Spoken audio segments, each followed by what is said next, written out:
Okay, so when you were in prison, did you have any, obviously you were in a female prison, did you have any male inmates share the space with you?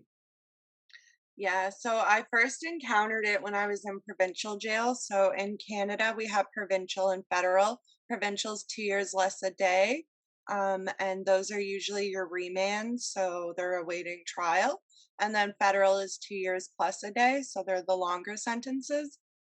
So I first noticed it in provincial, but they kept us separate. They were across the hall from us, and the one that really sticks out is his name's Chris, and he's actually a sex offender. And I just kind of assumed that he was hiding across the hall because he had skin beefs and he wouldn't be safe on the men's side.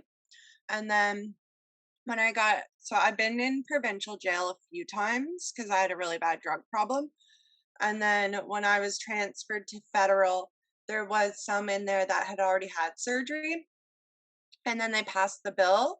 And shortly after they passed the bill, I got out and I was in a halfway house with one who was fully intact. And so I kind of missed all of the ones that were transferring in, luckily, because I got out, I got on parole, was in the halfway house in treatment. So a lot of my friends are still inside and they're incarcerated with males. Oh my gosh. Because one thing that's just so amazing to talk to you about is because, and what to talk to you about this is because everyone says this isn't happening. And so then you talk to someone, you're like, no, no, no, it is 100% happening. Yeah, people don't believe it because like it is crazy. Like it's nuts. So like when you tell people they're like, "No, no, you're lying. Like that doesn't happen." Like I remember when I was in there and I would call my mom. I was on the phone with my mom and I'm like, "Yeah, I'm like men are in here." And she's like, "No, they're not." I'm like, "Mom, I'm in here. You're not. Don't tell me no." She didn't want to believe me.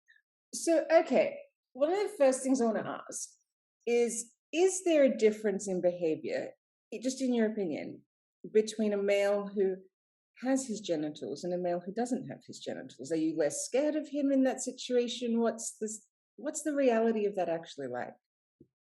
So it really depends. So I have encountered some who I would consider to be gay, right? They're homosexual, they're very feminine, they have no interest in women at all. And then there are some who have had surgery and who are at just as much risk because they're like a sex offender or something. So, for example, Matthew Harks.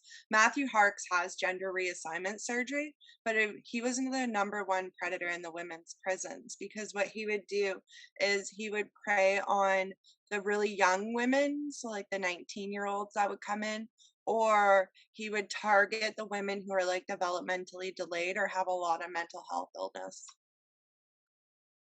Oh my God. So when that happens, what do the authorities do about it? So they like to pretend that it's not happening. So women don't, women are really nice and they don't like complaining. Um, so we have a grievance system with Correctional Service of Canada, and you're not supposed to be disciplined for grieving. But that isn't what happens. You get targeted, you get harassed. So a lot of the women don't want to put in complaints to the Office of the Correctional Investigator. And if I can't even get them to put in complaints, it's not very often that they'll be willing to put in human rights complaints as well because they just want to get their time done and they want to get out. Um, but when they do get caught, like actually get caught doing it, they're moved to like segregation or max for a few days and then they're let back out. And then they're put in what is called the structured living environment. So it's a SLE, and that's where you go when you need more. Um, so they have like behavioral counselors and correctional officers on, like when you need more support or you need to be watched more, they'll put you in there. So essentially, what they're doing is putting them in with the most vulnerable women. My mind is completely blown because I just cannot fathom how people in positions of power, like the ones whose job it is to make these decisions, haven't gone, you know what, do you know who's the most manipulative people on the planet? Mm, like violent male criminals. Well, even I know from my past being a drug addict, right? I was very manipulative. Like I lied, I couldn't be trusted. Um, I was the definition of a criminal, like a bad person. Like you don't take my word for anything. So it does kind of blow my mind that they're just like, oh, well, he said he is a woman, so therefore he is female, and we're just gonna believe him, even though he's a convicted criminal and been in jail for 20 years. We're just gonna believe him.